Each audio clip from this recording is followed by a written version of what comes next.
Good morning, everyone. Let's talk a little today about the character of Eve. I want to talk about the idea of interpreting Eve, both in the first and the second sections of Genesis 1:1 to 2:4 and 2:4.b on through 3.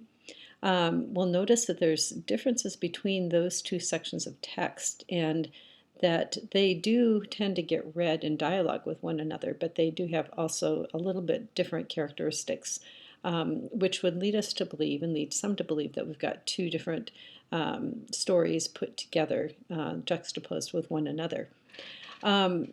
So what we want to look at first in the notes is the idea of listening and responding to Genesis 1:1 to 2:4, where the creation of humankind in the image of God is done on a grand scale, and God does pronounce his creation to be very good. So I'd like to refer you back to Tribble, her article called Clues in a Text, to pages 17 to 18, and talk about how the vocabulary that is used in this short text at 127 includes both singular and plural pronouns, and that the two distinct genders are subsets of the term humankind. This is the term that is in turn associated with the image of God. And in this case, we have a section of text where the man and the woman are not named. They're referred to as he and she and they and them, but not named with a proper name. So again, when people read the name Adam and Eve back onto here, it's actually a reading back into the text of something that isn't actually in the text on its own. One thing that is in here on page 18, and I think it's really a very good point. It's actually her third point regarding the idea of the parallelism between Ha-Adam and male and female. And I think this is really a key point that we take away from this particular text, and that is the parallelism between Ha-Adam and male and female shows further that sexual differentiation does not mean hierarchy, but rather equality. Created simultaneously, male and female are not superior and subordinate. Neither has the power over the other. In fact, both are given equal power. Though the parallelism within the poem suggests the latter point, the context substantiates it. As we have seen in the verse immediately preceding, God proposes, by using a plural verb form, that Adam must be given dominion over all the earth. Let them have dominion. And that's verse 126, Revised Standard Version. Moreover, in the verses that follow our poem, God blesses male and female using the plural term them, and the deity consistently speaks to them with plural verb forms, 128 and 29. Specifically, God reaffirms the power that they both have over the earth, and God said to them, have dominion. And throughout this section, then, male and female are treated equally. In plural pronouns and verbs, both are present, and both have equal power over the earth. At the same time, neither is given dominion over the other. And I think that Tribble's observations here at point number 3 are pretty key to ways that we can look at these texts and really interpret them well and appropriately in our present day context. Okay, so the first Genesis story, where God considers his creation to be very good, male and female are looked upon as being two parts of the same whole, and they're looked at with equal respect and not as hierarchy per se. Okay, so that is really an important point to see, because if we're going to read the canon of Scripture and let Scripture interpret itself even, we have to account for both sides of the story. So the reason I wanted to start there is because now we're going to look at Genesis 2:4b to 3, where the text is presented more at human scale. This particular story, if you go back and read it for yourself, you'll notice that things are built according to the size of human beings as opposed to the size of God. And so we have a less grand sort of scale and a more, what we could say, a more normal scale, size scale going on here. Okay, so let's continue on here. The man and woman end up being named, but not at the beginning of the story. The man named his wife Eve occurs at 3:20, where the narrator is speaking. And to Adam he said, at 3:17, is the first time we hear the name Adam as a proper name, and that's the narrator speaking. Now that again is in English translation where we have Ha-Adam and then Adam as a proper name. So there's some ambiguity there, and the names are not as cut and dried, maybe, as we might think they are, because we're really used to hearing this story as the story of Adam and Eve, as opposed to the story of to the man and the wife, for example. Now, that could be a really useful differentiation between the first story, in that we have a man and a woman in a marital situation, as opposed to a man and a woman being created. So there's something else different going on here that we get a little more information. However, we tend to read this with the idea that Eve entices Adam to have some of the fruit. It's probably not an apple, it's probably something else, but nonetheless, we have Eve enticing Adam. However, if we look at, for example, some of the Armenian manuscript traditions where we have actual cartooning of the events, it's really interesting to see that we have a God that's shaped like Jesus pointing a finger at Adam and going, Adam, what did you do? And Adam in turn is standing in his little outfit and points to Eve. She made me do it, basically.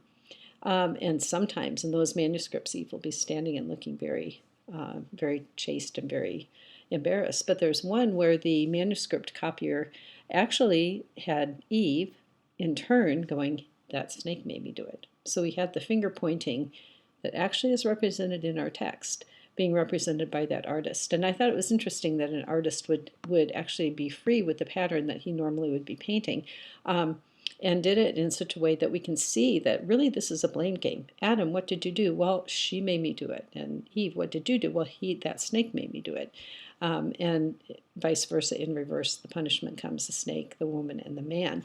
So the actual literary form of the story is very appealing as a story because it does go, well, not me, I didn't do it, not me. When we realize that, yes, indeed, something did happen in there. Now, the other question we can ask, and we won't go into very deeply here because it's more an introduction to Old Testament question, is this actually where the point in time where the fall happened? And it's really interesting to look at the interpretation of this story. So interpreting Eve or interpreting the whole story. For example, if I look in my JPS study Bible, they do not label this as the fall, rather as disobedience, knowledge, and exile. Okay, so the pattern there is disobedience to knowledge to exile. Christian interpretation heavy. If you look in a Greek Orthodox study Bible, for example, there's an entire page description of something that they've titled ancestral sin, including a lesson on what are the consequences of the fall. So there's a very full form sort of form of this that goes on there. And that is a really interesting kind of difference between that and how we might look at it today. Perhaps in your tradition it's closer to the Greek Orthodox. Perhaps in your tradition it's somewhere closer down the line toward the Jewish Study Bible. And again, the idea of the fall per se is something that we talk about more in OT 500, asking the question, if this is the entrance of sin into the world, why is there no sin word mentioned in either of the Genesis accounts? Okay, so that's an interesting semantic question to ask. Why is there not a technical term? Because there's plenty of good technical terms for sin in the Hebrew language, but in our particular text we're looking at right at this moment, neither of those, none of those actually occur. Okay, so we don't want to belabor the point. We want to look and see what about Eve? And Gary Anderson, in his book called The Genesis of Perfection, asks the question, is Eve the problem? And so I want to look at this with you briefly because he's actually a Christian interpreter who has done a lot with reception history, according painting and writing, and looking back in some of the earlier interpretations.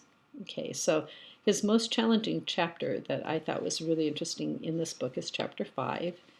And again, it's called Is Eve the Problem? And I just want to go to the end. I won't go into all the details of it. It's a really good book. I've given you the name of it, and you can probably find it in the Fuller Library, I do believe. But he is talking about how Christians interpret Eve, okay? And looking at other parts of Scripture to kind of come to terms with what is her role in all of this. So I'm going to read to you the last section, starting on page 115, the last section of the chapter, and it's about a page and a half, so please bear with me. It is frequently stated that Eve, beginning with the first epistle to Timothy, is subject to uninterrupted reproach from churchly elites. And there can be no doubt that this charge is often true. But clearly the evidence is not as uniform as might be expected. However, we may wish to tell the story of Eve if we wish to draw a complete picture. We must deal with all the data we have adduced here, and he's gone through several different church fathers' interpretations. It is more important, this is the question, how in the end are we to explain the sympathetic treatment of Eve? As a result of some unnoticed feminist undercurrent in patristic thought? I think not. The theological writers we have cited who picture Eve's guilt in a favorable light would not conform in other aspects of their thought to many other concerns of modern feminism. But then how are we to explain this matter of culpability? I would suggest that these ancient readers came to their position because they were skilled readers of the full canonical form of their Bible. They knew that Romans 5 presented a picture that cohered more naturally with the other voices of the New Testament. In the face of this strong headwind provided by Romans, the text of 1 Timothy 2:14 could do nothing but trim its sails and head for port. But the pre-modern sources we have examined were also unique in one small but very important point. Having noted that 1 Timothy was a minority opinion, it could not be swept aside. Like rabbinic midrash, each verse of Scripture pulsated with meaning. If its literal sense proved objectionable because it conflicted with another biblical text, then these two discordant voices would give birth to a third voice, frequently yielding a new narrative unintended by the biblical author. And so it was for Romans 5:12 and 1 Timothy 2:14. One verse pins the blame on Adam, the other on Eve. But in the interpretive wrestling match that ensued, Romans pinned Timothy. The result? Both are guilty, but Adam's guilt is greater than Eve's. This meaning is not found in either text on its own, but for most Christian readers of the pre-modern era, it was a meaning so obvious that it hardly needed argument. So again, if we look back into early Christian interpretation of the story of Eve, those interpreters had no easier time than we do in dealing with the idea that's presented in Romans as opposed to the one that's presented in Timothy. And in the end of the day, we're back to our Armenian manuscript painter who actually caught the nuance here that it's his fault. No, it's her fault. No, it's that snake's fault. And so when we look at these texts, I think it's important to go back to the understanding that we have gotten from Genesis 1 and look at the idea that humankind is comprised of both male and female, and that in some way what we would tag the fall in Christian theology has to do with humankind more than it has to do with one gender or the other gender, or in these interesting days, any other form of gender expression. So there's a lot here we could tag from, and again, I'm counting on some of you to carry this forward because we now are in a position to talk about the fact that in our environment today, there's recognition of more than one set of genders. And that is a bit of an enigma, depending on how hard we're going to hold on to these creation stories. I think we can either use them as a helpful sort of thing or as a brick. And we don't want to be really using Scripture to be harsh with other people that are perhaps not part of the Christian community. So we've got some work to do in our interpretive environment, but I think we can go back and look at how these have been interpreted in the past to find out certain guidelines. So there again, Genesis 1:1 and following, the creation was created good, and Genesis 2 and following that, there was a moment of disobedience that led to exile, and we can take that and keep going with it in our Christian interpretation. What is Eve's role? How do we interpret Eve? Is she completely innocent, or is she completely at fault, or is there something else going on that requires we take into account more of the text and more of the Christian interpretive environment in which we live? Okay, so be thinking about that because I do believe we're going to have a forum prompt coming up pretty soon where we can start to hash out some of these ideas. Have a good week. Talk to you soon.